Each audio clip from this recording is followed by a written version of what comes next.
नमस्कार, मैं हूं आपके साथ पूर्वी राय। आइए बढ़ते हैं आज की खास खबरों की ओर। विक्रमोत्सव 2025 शुभारंभ केंद्रीय संस्कृति एवं पर्यटन मंत्री गजेंद्र सिंह शेखावत एवं मुख्यमंत्री डॉक्टर मोहन यादव ने किया। इस दौरान केंद्रीय मंत्री शेखावत ने कहा कि सम्राट विक्रमादित्य सनातन के रक्षक थे। इसी के साथ मुख्यमंत्री डॉक्टर मोहन यादव ने भारत सरकार से वैदिक सनातन परंपरा पर केंद्रित विक्रमादित्य वैदिक घड़ी को संसद भवन में लगाए जाने का अनुरोध किया।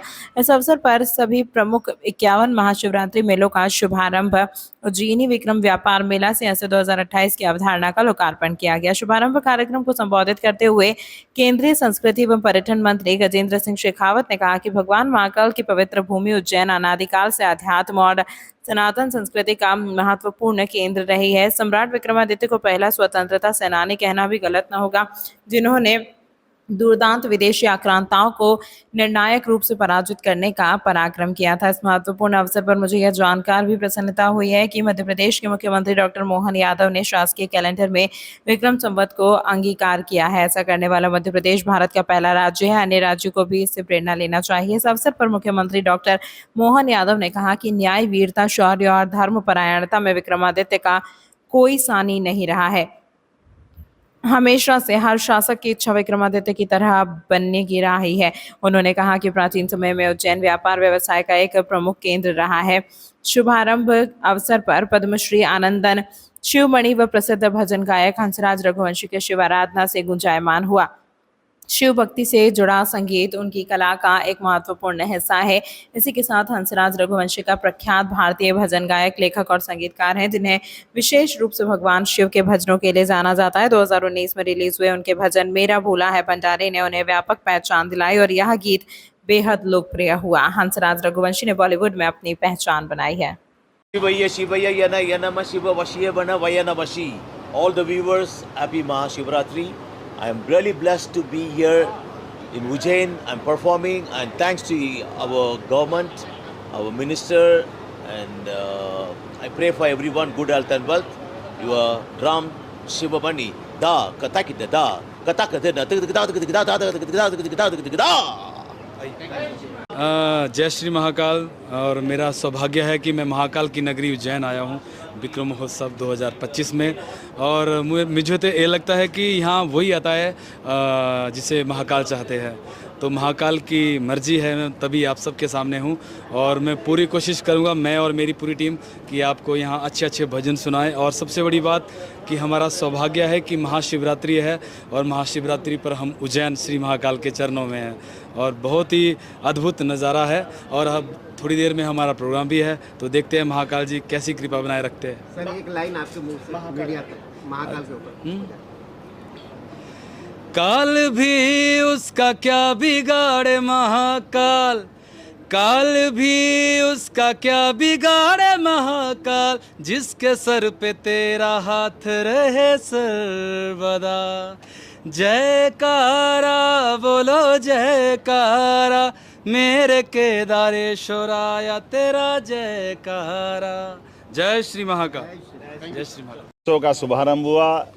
भारत सरकार के यशस्वी संस्कृति पर्यटन मंत्री श्रीमान गजेंद्र सिंह शेखावत जी के मुख्य आतिथ्य में ये जो आयोजन हुआ है, उम्मीद करेंगे विक्रमादित्य का जितना विराट व्यक्तित्व है, उस विराट व्यक्तित्व से भारत में पुनर्जागरण का अभियान चलाते हुए पुनः विक्रमादित्य का इतिहास जीवंत करने का संकल्प लेते हैं। आज के इस अवसर पर व्यापार मेले का भी शुभारंभ हो रहा है और लंबे चलने वाले विविध प्रकार के कार्यक्रमों की लंबी श्रृंखला है।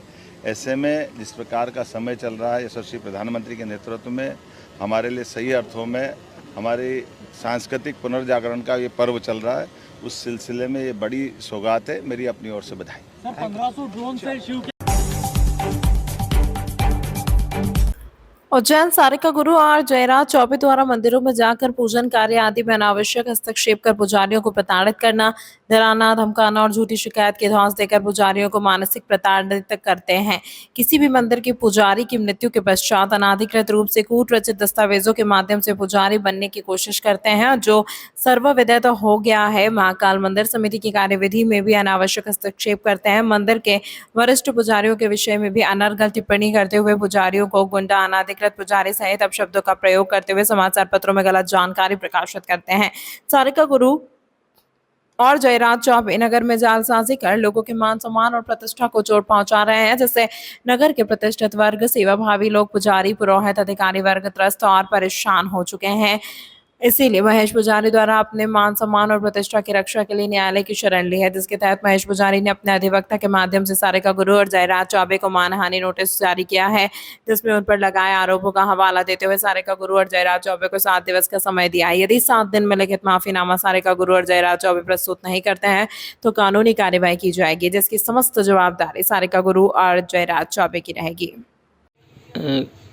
गुरु जी, अभी आपके द्वारा एक मानहानि का केस दायर किया गया है, दावा लगाया गया है, किस प्रकार का पूरा मामला है? सारिका गुरु और जयराज चौबे, इनके माध्यम से कई बार पुजारियों का अपमान किया गया है।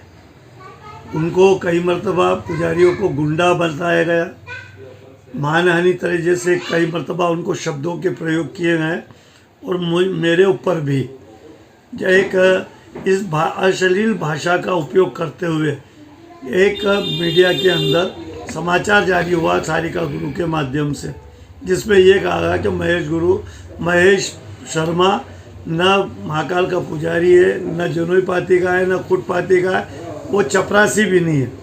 इस तरीके की भाषा का उसने उपयोग किया था।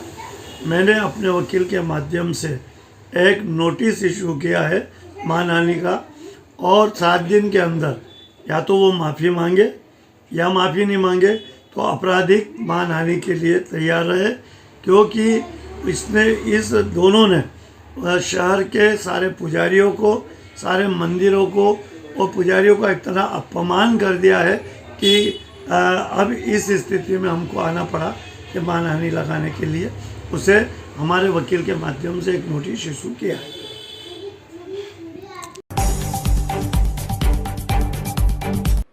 द्वादश ज्योतिर्लिंगों में से एक विश्व प्रसिद्ध ज्योतिर्लिंग श्री महाकालेश्वर मंदिर में इस वर्ष 17 फरवरी से 27 फरवरी तक शिव नवरात्रि महापर्व मनाया गया। इस दौरान 11 ब्राह्मणों द्वारा लघु रुद्राभिषेक पूजन किया गया। श्री महाकालेश्वर मंदिर में शिव नवरात्रि का पर्व फागुन मास के कृष्ण पक्ष की पंचमी तिथि से प्रारंभ हुआ, जो चतुर्दशी पर धूमधाम से संपन्न हुआ, जिसमें पूरी शिव नवरात्र में अनवरत 11 ब्राह्मणों द्वारा प्रतिदिन लघु रुद्र पूजन करते हैं। इस दौरान सभी 11 ब्राह्मण एकादशी रखते हैं और महाशिवरात्रि के दिन पूर्ण व्रत रख शिव नवरात्रि के अगले दिन वर्ष में एक बार होने वाली भस्म आरती एवं भोग आरती के पश्चात व्रत का पारायण करते हैं। महाकाल मंदिर के पुजारी महेश शर्मा के अनुसार वर्ष में एक बार दिन में होने वाले भगवान महाकाल की भस्म आरती और उसके बाद भोग आरती के बाद सभी द्वारा भोग प्रसाद लेकर व्रत का पारायण किया जाता है। नवरात्रि पर्व जब प्रारंभ होता है पंचमी से, उस दिन भगवान का लघु रुद्राभिषेक प्रारंभ हो जाता कोटि तीर्थ पर, कोटेश्वर महादेव पर, और फिर भगवान महाकालेश्वर के गर्भगृह में। तो ये 9 दिन तक 10 दिन तक जो पर्व बनता है, इसमें 11 ब्राह्मण भगवान को बैठते हैं और 11 ही ब्राह्मण भगवान का लघु रुद्र पूजन अभिषेक करते हैं। जो 11 ब्राह्मण इसमें बैठते हैं और भगवान का लघु रुद्र प्रतिदिन वश करते हैं, ये लोग एक एकादशी व्रत करते हैं, एक टाइम पर भोजन करते हैं, और इसके पश्चात जिस दिन शिवरात्रि का पूरा पर्व दिन, शिवरात्रि का पूरा पर्व का उपवास रखते हैं, उसमें एकादशी भी नहीं करते हैं, केवल फरियाल के रूप में कुछ हल्का सा फरियाल प्राप्त करते हैं ये सभी 11 ब्राह्मण। और जब भस्मा आरती जब 12 बजे होती है संपन्न, उसके बाद पुनः भगवान को भोग लगता है, और इसी भोग का 11 ही ब्राह्मण और जो यहाँ 16 पुजारी है और 21 पुरोहित हैं और उनके प्रतिनिधि, सभी का ब्राह्मण भोजन होता है। उनमें 11 ब्राह्मण भी अपना उपवास और व्रत का उसी भोजन को प्राप्त करके और समापन करते हैं। सभी ब्राह्मणों ने भोजन किया और भोजन करके एकादशी का व्रत जो होता था वो, और शिवरात्रि का पूर्ण समय का व्रत उसका पालना छोड़ा है, और भगवान से प्रार्थना की है कि हमने जो व्रत और उपवास जो किए हैं, और इससे हमारे परिवार की, हमारे कुल की रक्षा हो और आपकी सदा हम पे कृपा बनी रहे। इस अंक में फिलहाल इतना ही, अगले अंक में फिर मुलाकात होगी, तब तक के लिए नमस्कार।